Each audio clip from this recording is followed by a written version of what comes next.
Vamos a leer en la palabra de Dios en la segunda epístola del apóstol Pablo a los Corintios. Segunda de Corintios, capítulo 1.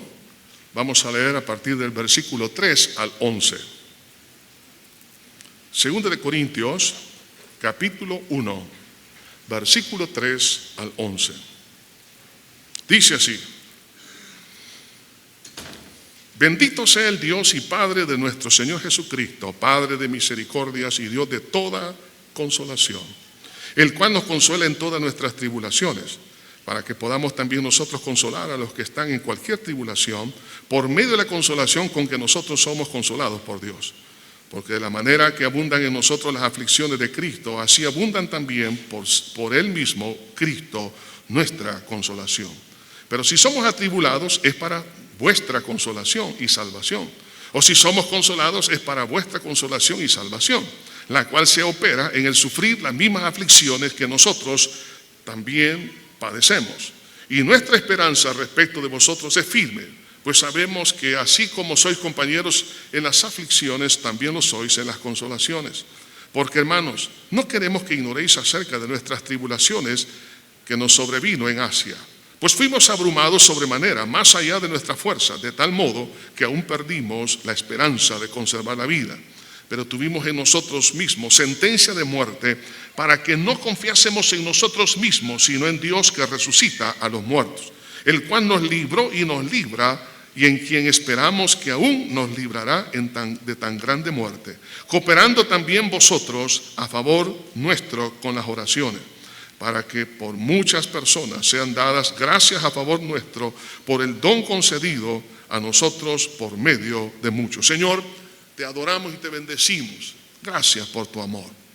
Una vez más, Señor, te pedimos que sea tu santo y glorioso Espíritu, Señor, el que pueda hacer la obra. Señor, glorifica tu santo nombre. Levanta tu nombre en alto, Señor. Levanta esa fe en el corazón de tu pueblo y también, Señor, ayuda a aquellos, Señor, que están pasando por grandes tribulaciones, grandes problemas. Te pedimos, buen pastor, que tu Espíritu Consolador abrace a cada uno, Señor, y que cada uno reciba esperanza y victoria y libertad. En el nombre de Jesús lo pedimos todo. Amén y amén. Mi padre murió a los 102 años. Durante la vida de 70 años de casado con mi madre, recuerdo que en varias oportunidades él nos decía: los hombres no lloran. Aun cuando nos castigaba, pregúntale al hermano Héctor si no lo castigaba por portarse bien. A todos nos era parejo, ¿no? Bueno, el punto es que cuando murió mi abuela, la mamá de mi papá, por lo menos yo no lo vi a él llorar. Probablemente lloró a solas. Cuando murió mi hermana mayor a la edad de los 21 años, no lo vi llorar. Probablemente lloró a solas. Murió mi otro hermano mayor, no lo vi llorar. Murieron otros familiares.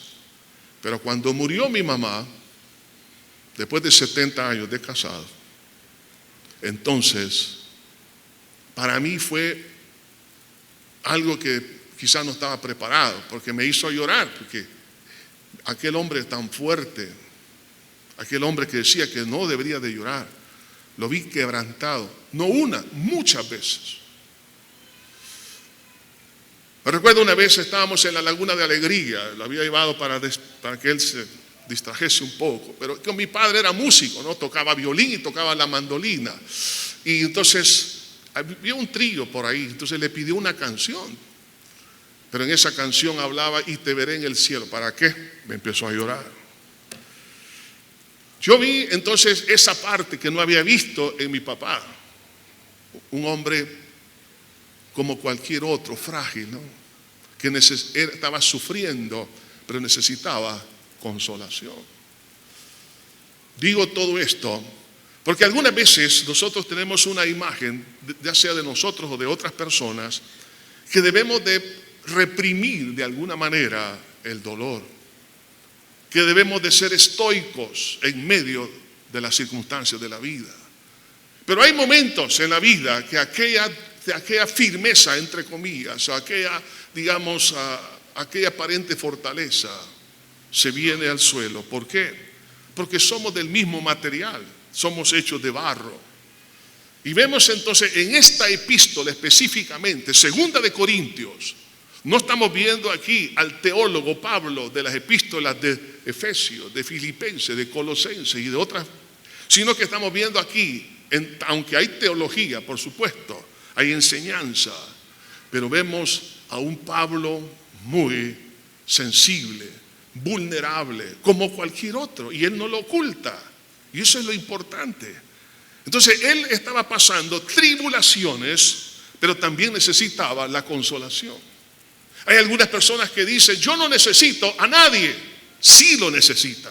En el momento que lo está diciendo, lo necesita. Dice, yo no necesito a mi esposo o a mi esposa, no necesito a mi padre, no necesito a mis hijos, porque creen que son fuertes. No es cierto. Están necesitando consolación en sus vidas. Lo que sucede es que están proyectando algo que no es real. Entonces vemos aquí al apóstol Pablo como un hombre como cualquier otro, hermano en Cristo, necesitado. El sufrimiento es algo que, hermanos, está presente en la humanidad. Según la Organización Mundial de la Salud, hablando acerca del sufrimiento, en primer lugar dice que la depresión es un trastorno mental frecuente. Se calcula que afecta a más de 300 millones de personas en el mundo. Segundo, la depresión es la principal causa mundial de discapacidad y contribuye de forma muy importante a la carga mundial general de morbilidad. En tercer lugar, la depresión afecta más a mujeres que a hombres. Cuarto, en el peor de los casos, la depresión puede llevar al suicidio. Quinto, cada año se suicidan cerca de 800,000 personas en el mundo y el suicidio es la segunda causa de muerte en el grupo etario de 15 a 29 años de edad. ¿Se da cuenta? Muchos jóvenes, aparentemente con fortaleza para ser buenos deportistas, buenos estudiantes, buenos hijos. Sin embargo, hay tristeza, nada menos. El día de ayer me encuentro a un joven, quizás como unos 16 o 15 años de edad. Lo veo llorando. Alguien me pidió que orara por él, yo no me había dado cuenta. Le pregunté, ¿quieres que ore por ti? Me dijo que sí. No sé qué es lo que le pasaba. El punto es que hay muchos hombres y mujeres, niños, adultos y ancianos que llevan una carga, están sufriendo, pero necesitan la consolación, necesitan la ayuda. De ahí que también entonces Job, en el capítulo 6, versículo 2 al versículo 3 dice, que pasasen juntamente mi queja y mi tormento y se alzasen igualmente en balanza, porque pesaría ahora más que la arena del mar, por eso mis palabras han sido precipitadas. Lo que está diciendo es que la carga emocional que lleva en él es tan pesada, mucho más pesada que la arena del mar, y eso le hizo que hablase precipitadamente. Y la pregunta es, ¿ha hablado usted precipitadamente? ¿Se ha quejado últimamente? ¿Ha dicho algunas cosas que nunca debió de haber dicho? O quizás son correctas las cosas que ha dicho, como lo hizo Job. Se expresó porque había mucho dolor. Ahora, el punto es que toda persona necesita ser consolada. Y hay dos formas de recibir la consolación. Y ese es el tema del mensaje en esta hora. Dos formas de recibir consolación. La primera es la consolación divina y la otra es la consolación humana. Y es la segunda en la cual nosotros como iglesia, como padres, como hijos, como compañeros de trabajo, como hermanos en Cristo nos hemos descuidado. El no dar la consolación humana, el contacto humano, la hemos perdido por el mismo egocentrismo. Pero veamos en primer lugar la consolación divina. Para poder hablar acerca de este tema es importante que nosotros nos vayamos al libro de Génesis. ¿Por qué el hombre sufre? Génesis capítulo 3, versículo 17, la segunda parte de este versículo dice: no comerás de él, maldita será la tierra por tu causa. Con dolor comerás de ella todos los días de tu vida. Espinos y cardos te producirá y comerás planta del campo. Con el sudor de tu rostro comerás el pan hasta que vuelvas a la tierra, porque de ella fuiste tomado, pues polvo eres y en polvo volverás. Espinos y cardos te producirá. La tierra será maldita. En otras palabras, no habrá la producción que tú quieres, sino que habrá limitantes. Además, vas a sudar, vas a sufrir, vas a tener muchas situaciones frustrantes. ¿Qué significa esto? Significa sufrimiento por causa del pecado de nuestros primeros padres, Adán y Eva. Así que tengo que comprender que el sufrimiento es algo hereditario por el mismo pecado de nuestros primeros padres, Adán y Eva. Y esto no excluye al cristiano. ¿Okay? O sea que el sufrimiento es algo que es innato en la naturaleza humana. Y eso produce, por supuesto, debilitamiento en el alma. El alma también se cansa. El salmista David dijo en el Salmo 38, en la segunda parte del versículo 17, pero yo estoy a punto de caer y mi dolor está delante de mí continuamente. Él se sentía que iba a deslizarse. ¿Por qué razón?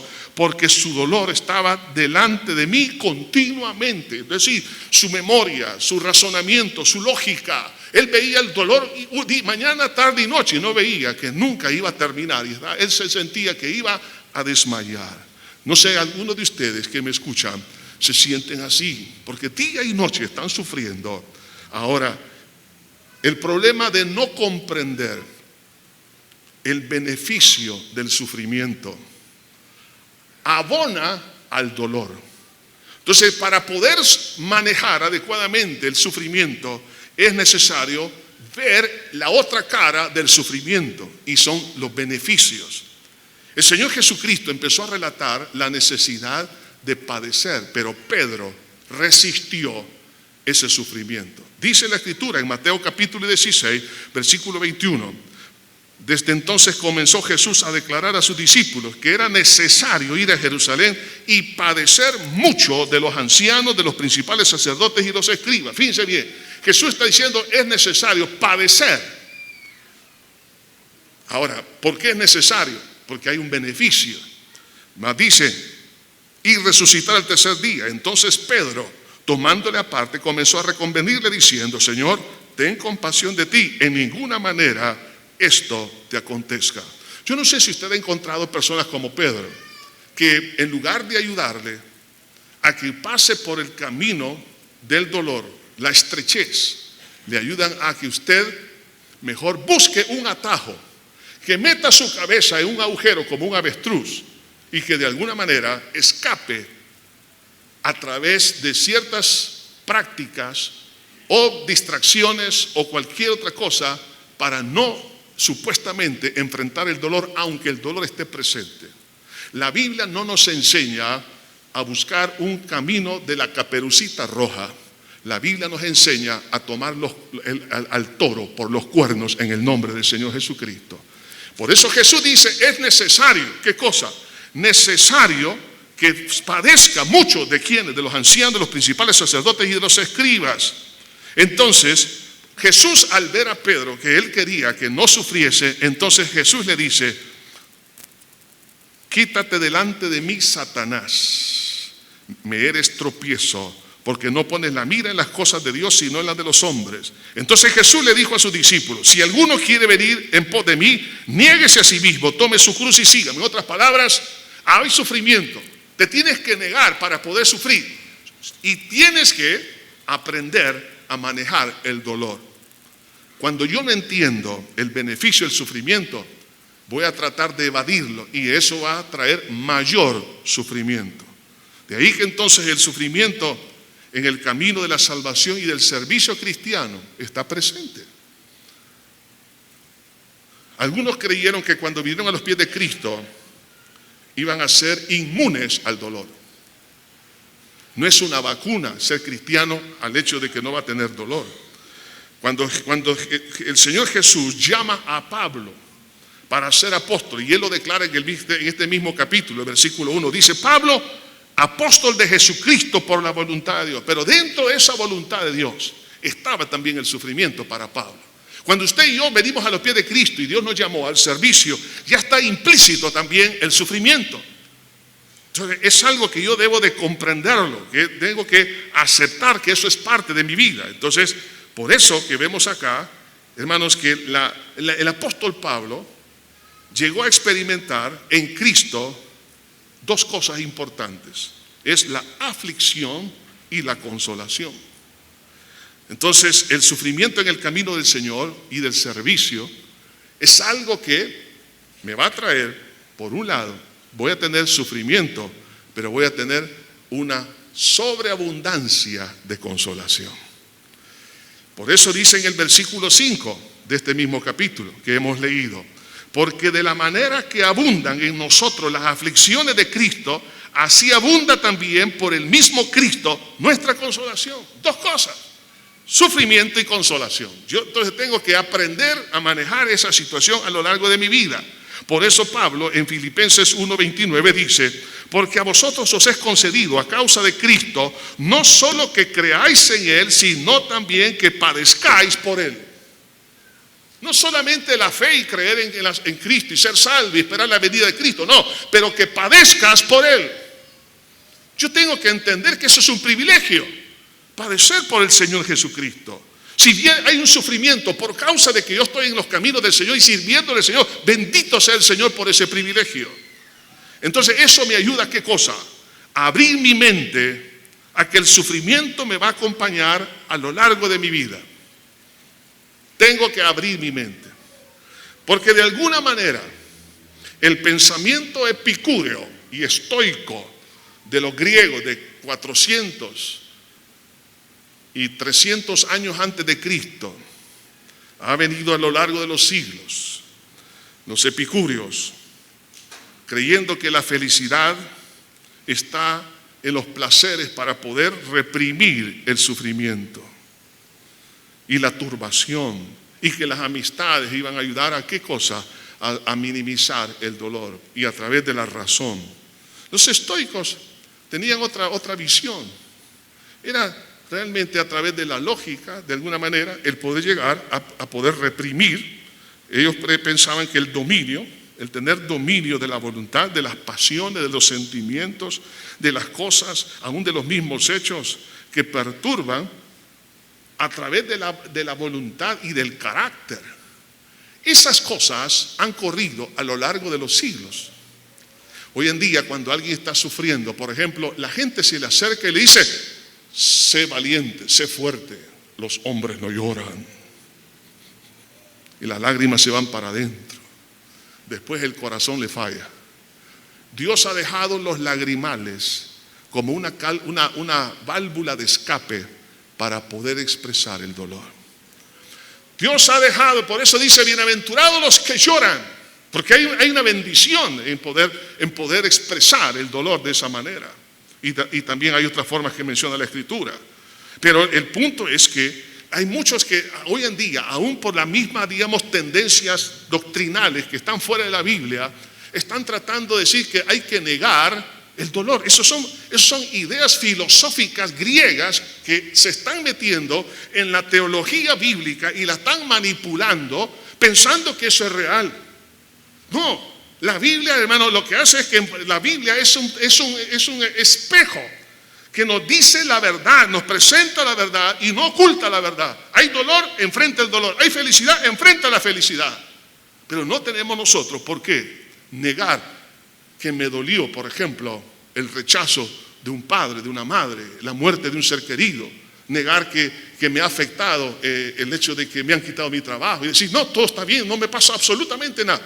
No, tengo que aceptar la verdad. Entonces, tengo que entender que el dolor me va a acompañar. Por eso, Primera de Pedro, capítulo 4, versículo 1, la primera parte dice: puesto que Cristo padeció por nosotros en la carne, vosotros también armaos del mismo pensamiento. Es decir, que yo debo de abrir mi mente a que el sufrimiento va a estar conmigo a lo largo de la vida. Que no soy inmune como cristiano. Aquí está hablando a la iglesia. La iglesia es usted y soy yo. Somos los redimidos con la sangre de Cristo en toda la historia y hoy en día también, y los que han de venir.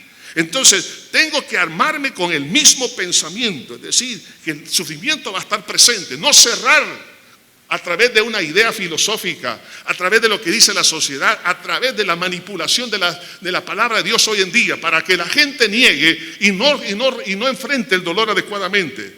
En este mismo capítulo, para el versículo 12 de 1 Pedro dice: amados, no os sorprendáis por el fuego de la prueba que os ha sobrevenido, como si alguna cosa extraña os aconteciese. Es que no debe ser extraño el sufrimiento, es algo normal para un cristiano. Dice, no se sorprendan, o sea, ¿y por qué me viene esto? Sí, gloria a Dios, una gran oportunidad. Les cuento, hace unos años atrás, estábamos en una reunión allá en Eurasia, donde estaban los líderes de ese sector y del Medio Oriente. Después de las conferencias y los talleres, platicando con un grupo de ellos, unos decían, yo estuve en la cárcel por predicar el evangelio por 2 años. Otro decía, yo estuve 4, a mí me han torturado. Solo cosas así, hermano, de ese nivel. Entonces recuerdo a uno de ellos, precioso anciano, dijo, me metieron preso por predicar la palabra de Dios. Pero yo le pregunté al Señor, Señor, ¿por qué estoy aquí en la cárcel? Y el Señor le puso en su corazón, bueno, gana a todos estos presos para Cristo, evangelízalos y entrénalos. ¿Y sabe qué hizo? Evangelizó a todos, vinieron a los pies de Cristo, convirtió la cárcel en un seminario bíblico, en un instituto bíblico, y cada uno de los que salían predicadores. Y él contento contaba eso, y otro contento por lo que habían sufrido por causa del evangelio. Otro contó que a su hermano lo habían matado y lo habían hecho pedazos en otra parte, en el Medio Oriente, etcétera. Y luego me preguntan a mí por estar ahí con ellos viéndolo. Yo lloraba cuando oía eso. Y en América, ¿cuáles son los sufrimientos? No pude decir nada, me dio vergüenza, porque el sufrimiento de la iglesia es que el que tiene 20 pares de zapatos quiere 2 más y por eso sufre. Que necesita un carro del próximo año porque el que ya salió este año no le sirve. Y esos son los sufrimientos de aquí. Entonces yo dije, ¿cómo ellos miran realmente el sufrimiento como una gran oportunidad? Es lo que dice aquí la palabra, que no nos sorprendáis por el fuego de la prueba. ¿Por qué? Porque es algo que es parte inherente en el cristiano. Entonces eso significa que yo debo de abrir mi mente a esa posibilidad, a esa realidad más bien. En segundo lugar, tengo que, hermanos, alegrarme, no en forma, digamos, negativa, sino alegrarme por el sufrimiento por ser un hijo de Dios. No estamos hablando aquí de masoquismo, no es eso. Sino que porque sé que eso va a traer una bendición. 1 Pedro 4:13 dice, si no gozaos por cuanto sois participantes de los padecimientos de Cristo. En otras palabras, yo me debo de gozar cuando en el momento del sufrimiento, porque eso es parte de mi identidad con el Señor Jesús. Sí, es parte, o sea, si estoy sufriendo por causa de Cristo es porque Cristo está en mí. Ay de aquel que no sufra por causa de Cristo, porque entonces no es de Él. Entonces esto me produce aquí, ¿a qué cosa? Alegría. Señor, si estoy sufriendo por causa tuya, amén. Gracias, porque eso me ayuda a entender que soy parte de tu cuerpo. Además de eso, debo de aceptar que el sufrimiento en las manos de Dios trae algo bueno. No alegrarme en el dolor, sí, en sí mismo en el dolor, sino en el fruto del dolor. Por eso que el Salmo 119, 71 dice, bueno me es haber sido humillado para que aprenda tus estatutos. Oiga esto, bueno es entonces la aflicción y el dolor, ¿para qué? Para ser buen estudiante, para que aprenda, dice acá, tus estatutos. Algunas veces creemos que solamente con la información que se recibe por una prédica a través de una enseñanza en el aula de clase es suficiente. No. Eso es importante, la primera parte, pero el laboratorio es la prueba. ¿Se recuerdan ustedes los laboratorios de química y de física? Y hoy en día pues hay robótica y tantas cosas. O sea, poner en práctica lo aprendido en el aula, en un laboratorio. Los laboratorios suyos y míos, ¿cuáles son? Las pruebas. Entonces ahí uno aprende, es decir, aplica el conocimiento.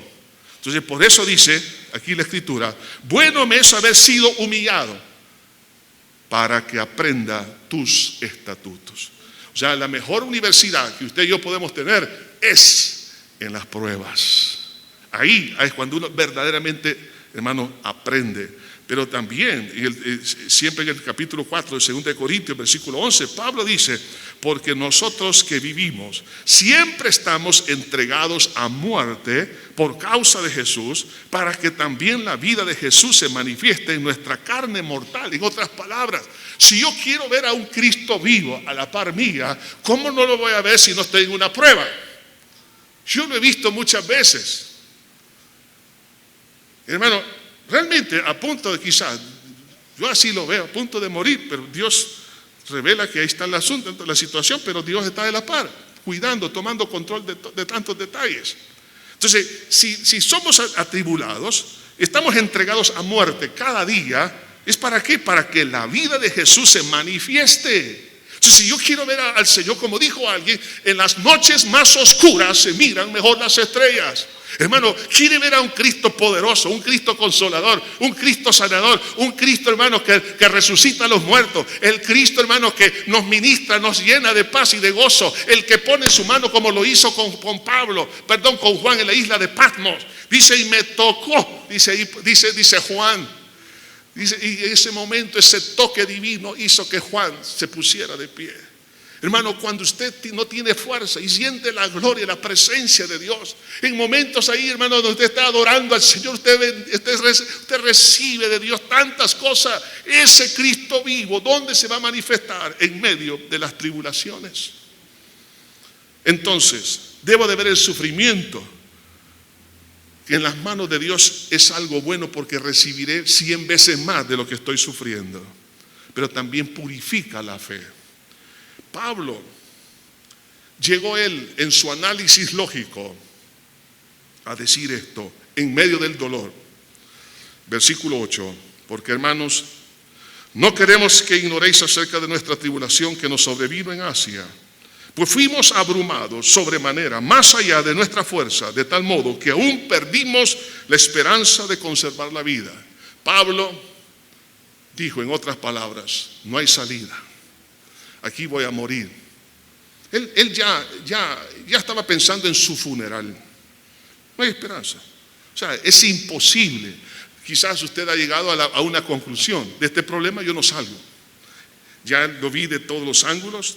Los consejeros, las demás personas lo están viendo así. Yo lo veo así. Yo ya perdí la esperanza de conservar la vida.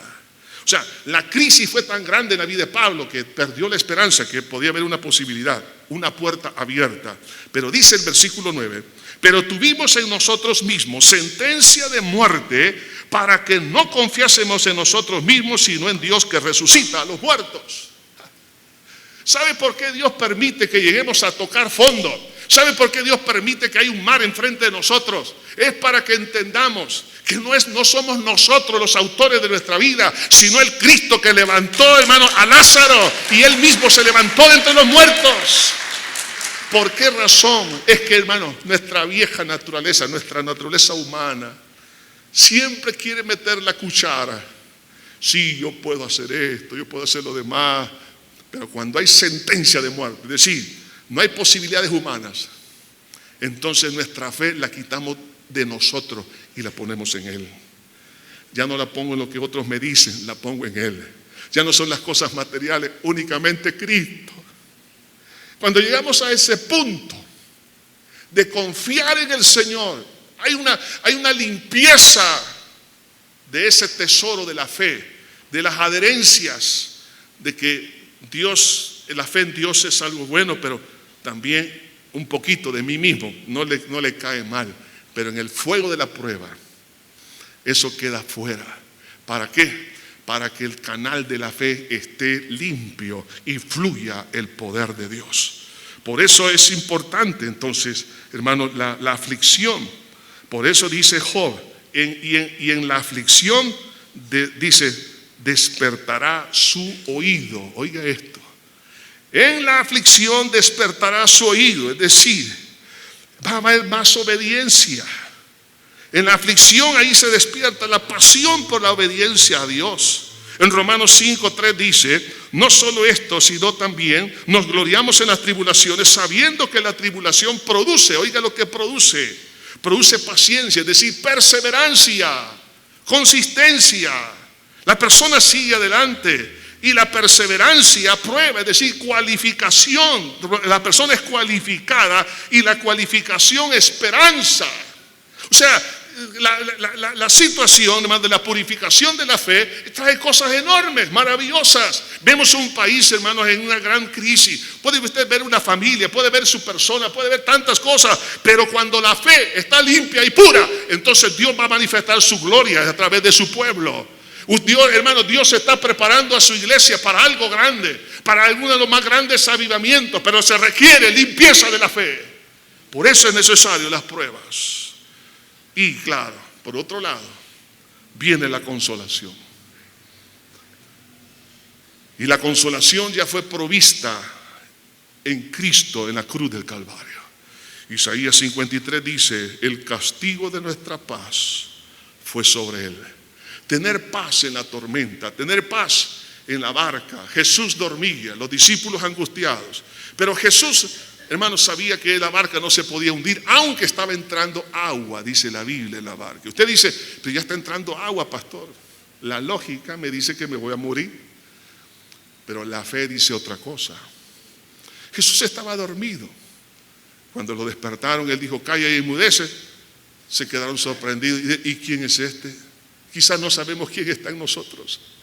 Es el mismo que hizo los cielos y la tierra. Si el Espíritu que levantó a Cristo entre los muertos mora en nosotros, vivificará nuestros cuerpos mortales. Hermano, usted no ha venido a una religión. Usted ha venido a tener al que hizo los cielos y la tierra, al que murió y resucitó y que viene por segunda vez. Mora en usted. Y si Cristo está en usted en medio de la tribulación, usted no se va a hundir. Va a pasar tormenta, pero no se va a hundir. ¿Por qué? Porque Jesús está a su lado, está en usted, está con usted. Ese espíritu de consolación. Por eso que cuando dice el castigo de nuestra paz fue sobre él, ya Jesús hizo provisión porque él vio en la distancia el sufrimiento que usted iba a tener. Nos consuela con la seguridad de que somos hijos de él. En otras palabras, Dios dice: hijo, no te estoy quitando el sufrimiento, pero te estoy diciendo que tú sos mi hijo, yo soy tu papá, soy tu padre, estoy contigo, no temas. Maravilloso, ¿no? Segundo, nos consuela con su presencia y capacidad para sobrellevar la crisis. En el versículo 3 dice Pablo: bendito sea el Dios y Padre de nuestro Señor Jesucristo, Padre de misericordias y Dios de consolación, el cual nos consuela. O sea, Pablo experimentó eso, nos consuela en todas nuestras tribulaciones, para que podamos también nosotros consolar a los que están en cualquier tribulación, por medio de la consolación con que nosotros somos consolados por Dios. Entonces, la presencia de Dios, la consolación la recibimos porque Cristo ya hizo provisión para usted y para mí. Por eso Jesús dijo: venid a mí todos los que estáis trabajados y cargados, que yo os haré descansar. Esa es la intención de Dios. No es que nos saque de la carrera, sino que nos ayuda a soportar y a resistir y a perseverar en la carrera, descansando nuestra alma, nuestro espíritu. El Salmo 48:10 dice: aquí te he purificado. Y no como a plata, oiga esto, mire la comparación, no como a plata, te he escogido en horno de aflicción. O sea, como diciendo, purificar la plata es muy pequeño. Te he escogido en horno de aflicción. En otras palabras, 7 veces más he calentado el horno para ti, hija. Yo sé que este mensaje a algunos no les gusta. ¿Sabe por qué? Porque están acostumbrados a que les diga: tú eres una linda, preciosa hermana, eres una reina, eres un rey, le dicen a otro. Tú eres un hombre de éxito, tú nunca vas a pasar por ninguna tribulación. Perdóneme, pero eso es mentira, no lo crea. Te he escogido en horno de aflicción. ¿Con qué objetivo, hermano? Para ser de esos 3 jóvenes hebreos, gloria a Dios. Para ser un Daniel hoy en día, para ser un Elías. Dios anda buscando hombres y mujeres que tengan capacidad para sacudir la tierra en el nombre del Señor Jesucristo. Y que Dios se manifieste en esta tierra. Para eso necesita entrenarlos en hornos de aflicción. Ahora, también nos consuela para que seamos más humanos con el que sufre. Estando en el hospital, yo di gracias a Dios y agradezco a la iglesia por el seguro de salud que me ha provisto, ¿no? Que me cubre 100%. Pero tanto dentro como fuera del país. Pero yo me preguntaba, ¿qué de aquellas personas? Y le hice la pregunta a alguien en el hospital, aquellas personas que tienen esta misma enfermedad, y me dijeron, sencillamente se mueren. Me dio tristeza, porque yo dije, Dios ha sido bueno conmigo, no lo merezco, pero me dio tristeza el saber que otras personas no tenían acceso a ese medicamento. En esos días no había ese medicamento, solo todas las farmacias habían colapsado, se buscaba, pero ahí había en el hospital. Sí, qué triste no tener esa, digamos, esa oportunidad. Entonces, el sufrimiento hace que nosotros nos acerquemos al que está sufriendo. Por eso dice, para que podamos también nosotros consolar, es decir, acercarme, ayudar a los que están en cualquier tribulación, por medio de la consolación con que nosotros somos consolados por Dios. Entonces, la consolación que Dios nos da, nos ayuda a poder mirar el dolor de otros y ser más sensible.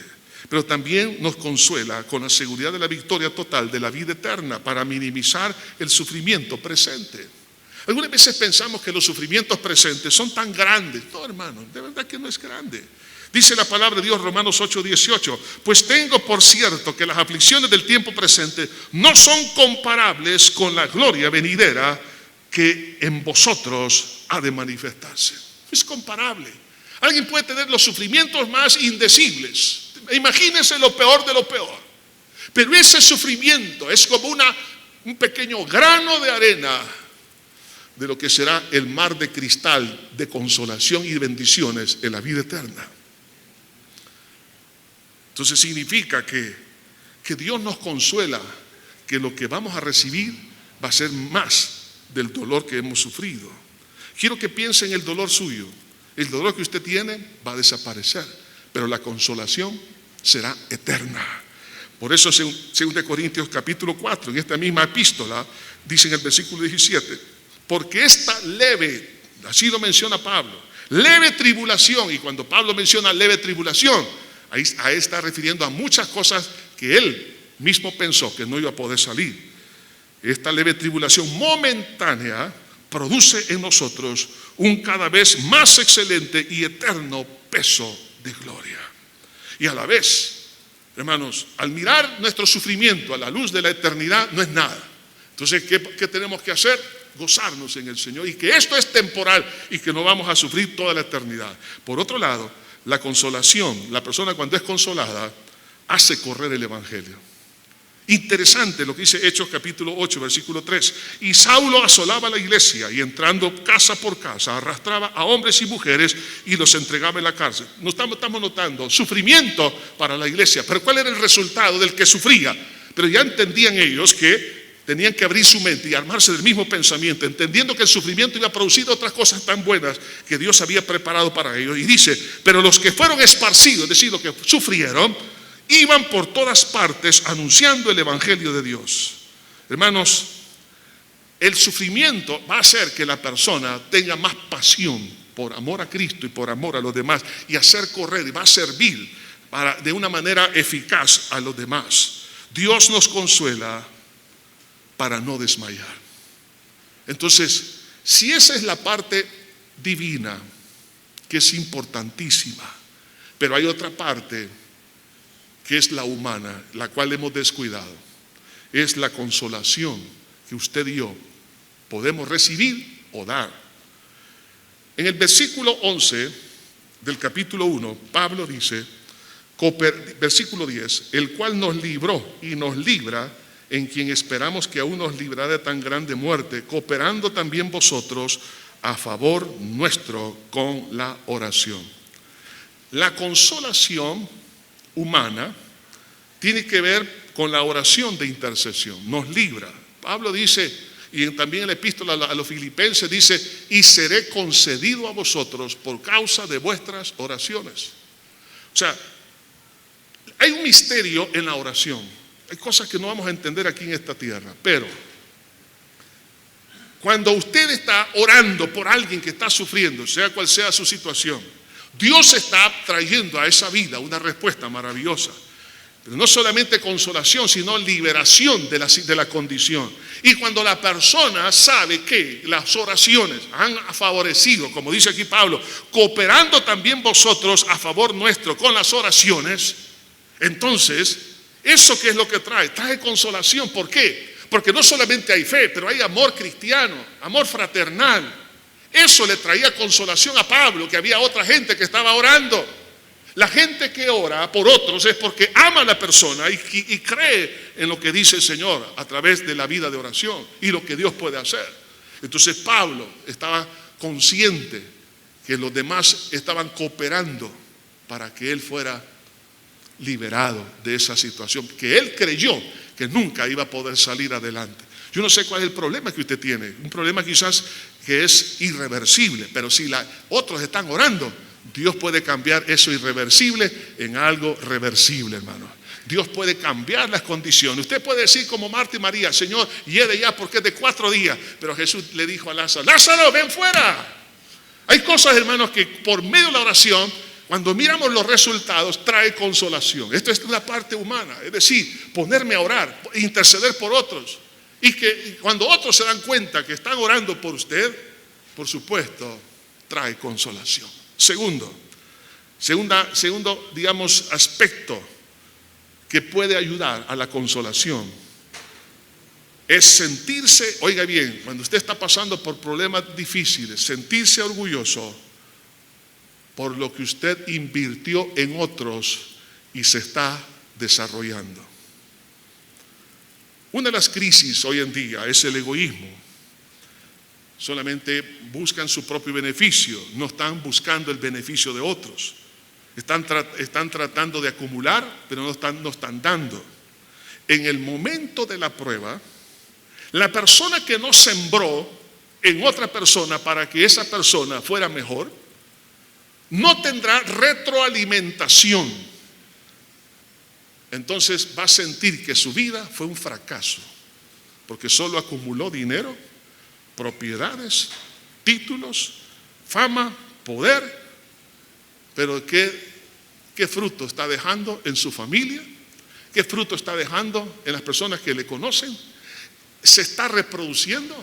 Si usted ya no es un jugador de, digamos, un centro delantero, ahora usted se siente en las gradas, ni siquiera en el banco, ¿no? Donde está la banca de los futbolistas, ¿no? Allá atrás, o viendo por la pantalla. Dice, yo no hice nada. No pude hacer nada ni siquiera por mi propia familia, ni siquiera por otra persona. Entonces, ¿de qué me sirvió todo esto? Entonces, que en lugar de producir ánimo, produce desánimo.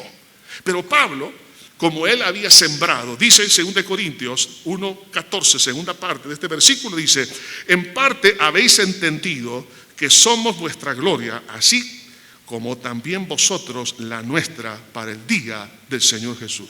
O sea, Pablo se sentía orgulloso de ellos. ¿Por qué? Porque estaba viendo el fruto. Entonces, cuando nosotros vemos, hermanos, el fruto en otros, nos consuela en que el esfuerzo que se ha hecho por ellos, esto trae, por supuesto, un beneficio emocional. Entonces, por eso es importante servir, no solamente venir a la iglesia, no solamente venir a una clase, recibir un seminario, está bien todo eso, pero tengo que ponerlo en práctica y discipular y sembrar en otra persona, porque, oiga esto, en el momento de la prueba, cuando usted vea a aquella persona que entrenó y que es mejor que usted, se va a gozar. Va a decir, aquí no terminó todo. Como una vez, en una reunión, estando también en el área de misiones, estaba diciendo ahí el predicador, a mi hermano lo mataron y lo hicieron pedazos y mandaron sus pedazos de cuerpo por otras partes, en un mundo restringido, donde no se permite predicar el evangelio con libertad. Pero dijo él, pero ahora yo tomé el lugar de él. Si me matan a mí, le dijo a uno de los jóvenes que estaba ahí, ponte de pie, este es mi hijo. Si me matan a mí, él me va a seguir. Y el hijo dijo, si me matan a mí, tengo 12, que vienen 24 detrás de mí. ¿Se da cuenta? Cuando usted ha sembrado y sabe que no va a perecer lo que usted ha hecho, porque otros lo van a seguir, eso le da ánimo. Sirvamos, hermanos. Siembre en otras personas. Haga lo que tenga que hacer, porque eso será un abono emocional y espiritual. Lo va a levantar y se va a sentir realizado, porque tiene sus Timoteos. El otro aspecto en la consolación humana es el compañerismo y la amistad. En el versículo 12 del capítulo 2 de 2 Corintios, ve aquí a un Pablo tan humano como nosotros. Cuando llegué a Troas para predicar el evangelio de Cristo, aunque se me abrió puerta en el Señor, no tuve reposo en mi espíritu por no haber hallado a mi hermano Tito. Así que despidiéndome de ellos, partí para Macedonia. Tenía un ministerio grande en Troas. Se le abrió, dice, una puerta enorme. Había oportunidades ministeriales grandes. Sin embargo, como no encontró a Tito, dejó esa oportunidad y se fue a Macedonia. Aquí vemos a un Pablo que tenía soledad y le estaba produciendo ansiedad. Y notamos esto, que el éxito ministerial o laboral no es suficiente. Algunos se refugian en el trabajo, se refugian en el ministerio y creen que eso es suficiente. No, hay que hacer eso, pero cuán importante es el compañerismo y la amistad. Por eso Pablo, ya en el capítulo 7 de esta misma epístola, en el versículo 5, dice así: porque de cierto, cuando vinimos a Macedonia, ningún reposo tuvo nuestro cuerpo, sino que en todo fuimos atribulados, de fuera conflictos, de dentro temores. Pero Dios, que consuela a los humildes, nos consoló con la venida de Tito. ¿Qué le parece? Hoy en día muchos cristianos se aíslan, vienen al culto y no platican con nadie. No quieren reunirse en pequeños grupos en los hogares, porque creen que son suficientes. No. Fíjense bien, el apóstol Pablo recibió la consolación de Dios a través de la visita de Tito. Dios que nos consoló por medio de la venida de Tito. Aquí es, hermano, algo que usted y yo debemos de cultivar: el compañerismo y la amistad. Si no tenemos compañerismo, no tenemos amigos o amigas, en el caso de las hermanas. Entonces, en otras palabras, si no hay acercamiento físico, el toque, por ejemplo, dar la mano, un abrazo, el platicar, eso trae consuelo. Un esposo hacia una esposa y viceversa. El acercamiento de un padre hacia el hijo, un abrazo. El acercamiento hacia otras personas cuando están sufriendo. La visita a los hospitales, la visita a los que están en las cárceles, la visita a las personas que están en una prueba de una dificultad matrimonial, los que tienen alguna crisis, los que están llorando y algunos no saben ni por qué lloran, pero el hecho de ese acercamiento es sumamente importante. Eso, hermanos, debemos nosotros de procurarlo, no lo subestimemos. No, es que yo puedo salir adelante sin la ayuda de nadie, siempre lo he hecho. No es cierto. Dice que Pablo fue consolado por la llegada de Tito. Hoy es tan fácil también, si no podemos ir por alguna razón, podemos mandar un correo electrónico, podemos whatsappear, mandar un texto, ¿no? Podemos de alguna manera una llamada telefónica. Hoy hay tantas formas de hacerlo. O sea, ese contacto es importante. Y uno dice, no, yo soy demasiado espiritual. No, si es espiritual, entonces admita que necesita compañeros y amigos. ¿Estamos de acuerdo, hermanos?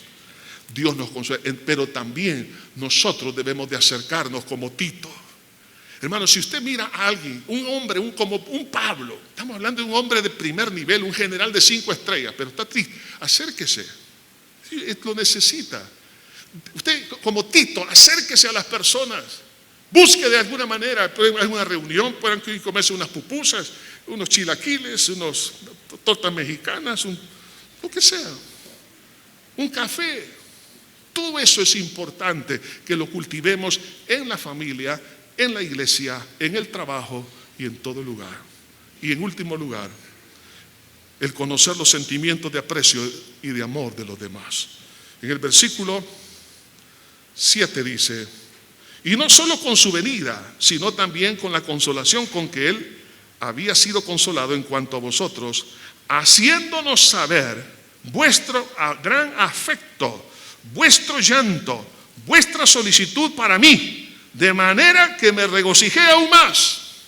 O sea, Pablo, al darse cuenta, oiga, miren aquí a Pablo, es un ser humano como cualquier otro, necesitado de cariño, de aprecio. Y cuando Tito le cuenta cómo los hermanos lo amaban y lo querían, dice que fue consolado. Aquí tiene que ver con las palabras. Cuán importante es que nosotros abramos, especialmente los hombres, que de alguna manera hemos reprimido eso, expresar el amor verbalmente. Las mujeres les es más fácil, pero si no lo ha hecho hay que hacerlo. Dígale a sus seres queridos que le ama. Exprese lo que tiene que expresar. Exprese los sentimientos que lleva en su corazón. No tanto un regalo físico, el mejor regalo que le puede dar en un momento dado. ¿Qué es lo que necesita un padre en un momento dado? No tanto que un par de zapatos, una corbata, no. Lo que necesita es oír el corazón de un hijo o de un padre. Es lo que necesita un hijo. No, aquí te doy todo, aquí te doy el dinero. ¿Qué está necesitando un hijo? Que papá le diga: tú puedes salir adelante con la ayuda del Señor. Hijo, te amo, estoy contigo. Esas palabras, el oír eso trae ánimo. Eso puede secar las lágrimas y la tristeza que llevan en el corazón. Por un lado, la consolación divina, y por otro lado, la consolación humana. Si las dos se unen, saldremos adelante con la ayuda de nuestro Señor Jesucristo. Y un día, cuando estemos en las mansiones eternas, entonces, dice Apocalipsis 21:4, enjugará Dios toda lágrima de los ojos de ellos, y ya no habrá más muerte, ni habrá más llanto, ni calor, ni dolor, porque las primeras cosas pasaron. Un día la consolación será completa. Hoy es relativa, pero en aquel día será completa. Hermanos, que Dios nos ayude a recibir su consolación y nosotros a dar consolación con la cual hemos sido consolados para que otros salgan adelante. ¿Está dispuesto a que otros salgan adelante? Padre, venimos delante de ti en esta hora. Una vez más, oh Dios, te pedimos, en primer lugar, Señor, que tú conoces el sufrimiento que lleva mi hermano, mi hermana, y lo más íntimo de su ser. Te pido, Señor, que le ayudes a poder salir adelante. Señor, mira aquel que está sufriendo, aquel que está llorando, aquel que lleva en su alma, Señor, una falta de esperanza tan grande que mira que no hay salida para él. Hay una sentencia de muerte en su crisis, que no hay salida. Pero tú estás, Señor, ayudándole a que su fe sea orientada hacia ti. Mas en este día, Señor, consuélale. Tú sabrás cómo hacerlo, Señor. Señor Jesús, ayúdanos a comprender que el sufrimiento es parte también en la vida cristiana. No somos inmunes, pero tú eres el consolador, el que está en la barca con nosotros. Señor, en este momento, ábrele los ojos a mi hermano y a mi hermana, Señor, en el nombre de Jesús de Nazaret, que pueda mirar, Señor, ahora mismo una puerta abierta para la gloria de tu nombre, Señor. Que pueda ver tu poder, que pueda ver que hay esperanza. Pero también, Señor, te pido que nos ayudes a cada uno de nosotros a ser como Tito, acercarnos hacia los que sufren, Señor, el contacto humano, el diálogo humano, el cariño, el aprecio humano, la valorización, consuela. Señor, quita de nosotros el egoísmo, la indiferencia hacia el dolor de otros. Te suplico que seas tú, Señor, haciendo maravillas. Gracias por ser tan bueno. Gracias, Señor, porque tú, oh Dios, nos llevas de gloria en gloria y de poder en poder. Enjuga toda lágrima, Señor. Enjuga toda lágrima, Señor. Gracias por aquellos que han aprendido a acercarse, a hablar, a abrazar, a dar una palmadita en el hombro, a aquellos que se acercan para dialogar. Gracias por cada uno de ellos, Señor. Buen pastor, te pido que consueles a tu iglesia. Consuela al niño, al joven, al adulto, Señor. En el bello nombre de Jesús lo pedimos todo. Amén y amén. Que Dios los bendiga, hermanos. No se le olvide la tarjeta, por favor. Para la Cumbre Global de Liderazgo, todos los ujieres tienen tarjetas. Dios los bendiga.